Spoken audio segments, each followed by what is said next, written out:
অবশেষে আমরা চলে আসলাম ভাতায়। হ্যাঁ, এটা হচ্ছে জায়গার নাম হচ্ছে সাফা মারোয়া। সাফা মারোয়া কমার্শিয়াল বিল্ডিং। কমার্শিয়াল বিল্ডিংয়ে গেলে এবার প্লেনের টিকিট কাটার কাউন্টার পাবো। এখানে পাওয়া যাবে কাউন্টার, এখান থেকে টিকিট কাটতে হবে। যাই দেখি আস্তে আস্তে। আল ভাতা কমার্শিয়াল সেন্টার, এখানে নিচে গেলে আপনার টিকিট কাউন্টার পাওয়া যাবে। বাংলাদেশের, ইন্ডিয়ান, নেপালি সব জায়গায় টিকিট কাউন্টার আছে। এখন যাবো ওইখানে আমরা। 1 কিলো কামটা রিয়াল, পুরা তাজা কমলা একদম। 1 কিলো 5 রিয়াল। কমলাগুলো একদম সুন্দর, বাতাস। ভাতা সেন্টারের ঠিক অপর সাইডে, এই ভাতা সেন্টারের 2 তলায় নিচে অলিতে গলিতে এরকমের আপনার বিমানের কাউন্টারের অভাব নেই, সব জায়গায় আছে। এই যে দেখেন, ইয়ামিন ইন্টারন্যাশনাল ট্রাভেল এজেন্সি, সব জায়গায় এরকম পাবেন।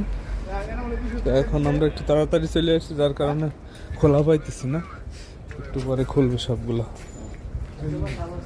এই যে দেখেন রাস্তার অভাবে এখানে বাসের কাউন্টারের মতো বিমানের কাউন্টার। হ্যাঁ, বাসের যেমন কাউন্টার এরকমের বিমানের কাউন্টার। এই একটা দেখা যাচ্ছে সামনে, এটা আপাতত বন্ধ, অনেক তাড়াতাড়ি চলে আসছি যার কারণে সমস্যা। পাশে আরেকটা আছে বিমান, মিশাল ট্রাভেলস, এটা খোলা আছে।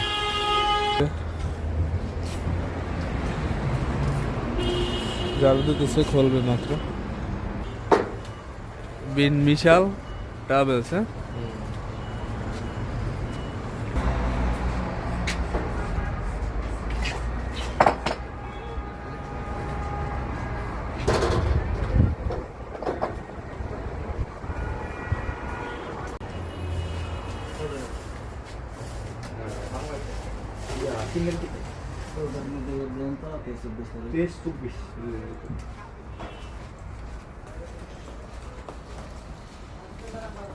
বহন বহন।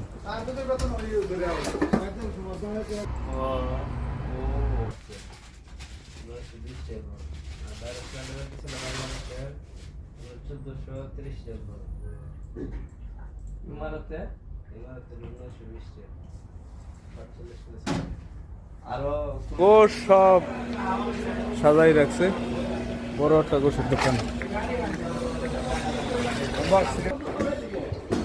গরুর গোশ তো সব টানাই রাখছে।